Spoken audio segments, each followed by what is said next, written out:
जो टोटल है मेरा वो लगभग मैंने बताया जैसे 40 करोड़ के आसपास इसमें है। मेंथा का कितना है, मतलब मेंथा मेजर मेंथा है, लगभग आप मान के चलो 35 करोड़ के आसपास मेंथा होगा। 35 करोड़ का मेंथा आपने एक्सपोर्ट किया। हाँ।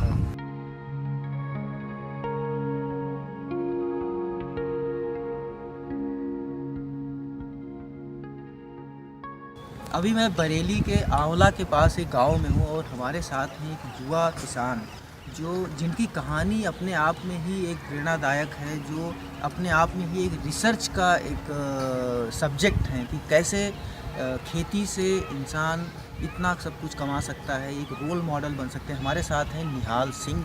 निहाल सिंह जी, आपका गांव कनेक्शन में बहुत बहुत स्वागत है। Thank you. कैसे आपने जो शुरुआत में नौकरी की, लेकिन ये खेती की जो जर्नी है ये आपको कीड़ा कहाँ से लगा? एक्चुअली देखो, मैं चूँकि किसान परिवार से, मेरा जो पारिवारिक व्यवसाय है वो भी खेती था, तो वो तो बचपन से ब्लड में खेती। चूँकि पापा के साथ में जब मैं पढ़ता था तब भी उनके साथ जाता था खेतों में, थोड़ा बहुत उनका हाथ पटाता था, उन्हें देखता था वो किस तरह से खेती कर रहे हैं। फिर मैंने एग्रीकल्चर अपना जो एजुकेशन चुना वो भी एग्रीकल्चर में ही चुना, तो वो और बढ़ती गई क्यूरियोसिटी। पौधों से, जानवरों से शुरू से लगाव था। एक्चुअली लोग फार्मिंग को केवल एग्रीकल्चर समझ लेते हैं। कल्चर का मतलब है पूरी एक पद्धति है, जो हमारा पूरा एक सिस्टम है। तो जो हमारा पुराना था, जो हमारे बाबा जो है 2 पीढ़ियाँ या 3 पीढ़ियाँ पहले लोग जो करते थे, जिसने हमें विश्वगुरु बनाया था पहले हमारे एग्रीकल्चर में। तो ये भी कहीं इतिहास में और सब में पढ़ा कि हम विश्वगुरु क्यों थे, वो एग्रीकल्चर की वजह से थे, अपनी कल्चर की वजह से थे, जिसमें मेजर एग्रीकल्चर था। तो वो उसमें सारी चीज़ें थी। तो इसी चीज़ के लिए जो मैंने क्या किया कि पीछे उनमें स्टडी किया। तो मैंने कुछ स्पेशल नहीं किया, जो पुराने लोग करते थे क्या क्या वो करते थे, उसमें थोड़ा सा और अध्ययन किया। और जैविक खेती को जो मेरा, अगर आप वो कहते हैं तो एक आप ये मान के चलो, मेरा जो पूरा समर्पण है वो जैविक खेती के लिए। अब रीजनरेटिव के लिए कि हम इसको, जो चीज़ें डिस्ट्रॉय हो चुकी हैं केमिकल से, उनको, क्योंकि बीच की जो 2 पीढ़ियाँ थी हमारी, उन्होंने बहुत गलती की। उन्होंने खेती बायोलॉजिकल का बात है, उसको केमिकल से ट्रीट किया। ठीक है, तो वो एक कहीं ना कहीं डिस्टर्बेंस पैदा हो गया हमारे माइक्रोब्स वगैरह उनके बीच में। तो मैंने उस चीज़ को पढ़े, जो अपनी एजुकेशन थी उसका भी यूज़ किया उसमें, और जो हमारे जिसने हमारे लिए उच्च शिखर पर पहुंचाया था हमारे देश को, उन कारणों को भी मैंने जाना।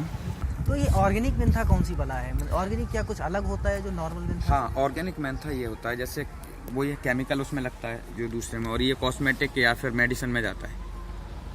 कॉस्मेटिक में अगर जाएगा तो भी वो केमिकल बहुत डेंजरस केमिकल है, तो वो जाके स्किन वगैरह को नुकसान पहुंचाएंगे, वो फ़ायदा नहीं होगा। या मेडिकल में लाइन में जाएगा, मेडिकल जो भी हैं, या जो भी खाने की चीज़ों में जाएगा, तो वो केमिकल का तो अपना असर रहता है। दूसरा फ्रेगनेंस वाइज भी रहता है, जो इसका फ्रेगनेंस, अगर फ्रेगनेंस में रहो या कंटेंट में रहो, तो ऑर्गेनिक वाले का थोड़ा अप रहता है। पर ये इसका कोई मार्केट नहीं होता है नॉर्मल मेंथा से? इसका मार्केट, आप तो चलो आपने अमेरिका भेज दिया, यहाँ के किसानों का लेके आपने जर्मनी भेज दिया, नॉर्मल एक किसान पूर्वांचल का या किसी देश के कोने का, वो कहाँ पे बेचेगा इसको ऑर्गेनिक मेंथा? एक्चुअली क्या है, ये एक बहुत बड़ा वो हो गया है यहाँ पर। अभी जो मेंथा का बिजनेस आ गया वो बड़ा, एक तो कंपटीशन हुआ, फिर क्या हुआ कि उसमें चीटिंग बहुत शुरू हो गई। ये ऑर्गेनिक की ज़रूरत ही तब पड़ी कि लोगों ने चीटिंग करना शुरू कर दिया। एक तो केमिकल वाला चलो ठीक है, लेकिन और भी चीज़ें उनमें लोग मिलावट और ये सारी चीज़ें करने लगे। अब सिंथेटिक मेंथा आ गया मार्केट में। तो जो लोग एक्चुअली जो प्रोड्यूसर हैं, जो अपना प्रोडक्ट बनाते हैं मेंथा के ऑयल से, वो लोग तो ऑर्गेनिक को प्रीफर कर रहे हैं। जो लोग ट्रेडर हैं वो कहीं ना कहीं उसमें वैसा गेम खेल रहे हैं। अब कुछ बड़ी कंपनियां जिन्हें सिर्फ पैसा कमाना, तो वो सस्ती चीज़ों को देखते हैं, चाहे भले वो सिंथेटिक हो, क्योंकि आज सिंथेटिक मेंथा का कारोबार जो है ओरिजिनल मेंथा से ज़्यादा है। दिक्कत क्या है कि लोग सही तरह से समझ नहीं पाए उस चीज़ को। डिजीज़ लगती है, इंसेक्ट लगते हैं, कभी कभी डिजीज़ तो कोई ज़्यादा नहीं लगती। उसमें क्या है, जैसे अगर crop rotation, mentha major belt लगता है, अगर आप क्रॉप रोटेशन सही रखेंगे तो बिल्ट नहीं लगेगा।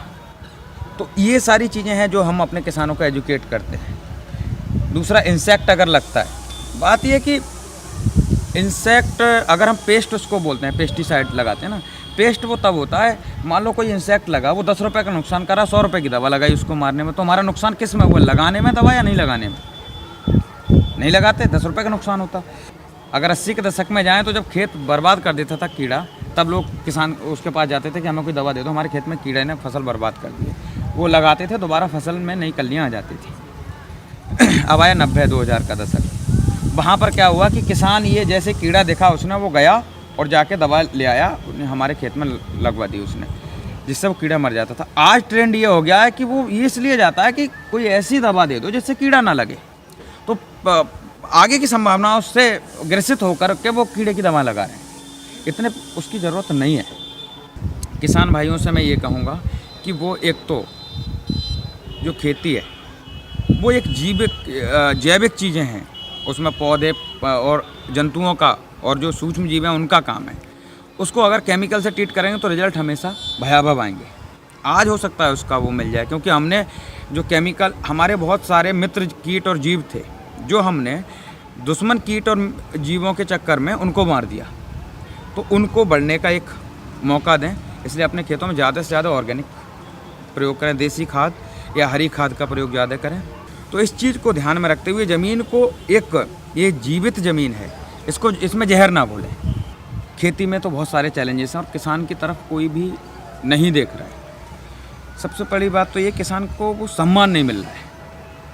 युवा कहीं ना कहीं सम्मान पाना चाहता, हक है उसका कि उसको एक सम्मान मिले, और वो जो भी योग्यता लेके आया है, तो वो सम्मान खेती को, हम लोग जो खेती करने वाले जो किसान हैं उनको हमने सम्मान की दृष्टि से नहीं देखना शुरू किया। बहुत बहुत शुक्रिया गांव कनेक्शन से बात करने का। तो ये हैं निहाल सिंह जी, जो बता रहे थे कि कैसे इन्होंने अपनी यात्रा को शुरुआत किया, लेकिन इनकी कहानी से युवा एक प्रेरणा ले सकते हैं कि कैसे एक खेती के, ऑर्गेनिक खेती में बिना रसायन के युक्त वो करोड़ों का काम कर रहे हैं। इन्होंने 50 करोड़ या 45 करोड़ इस तरीके से हर साल इनका टर्नओवर रहता है। तो एक नई दिशा जो है देख सकता है और इनसे काफ़ी कुछ सीख सकता है।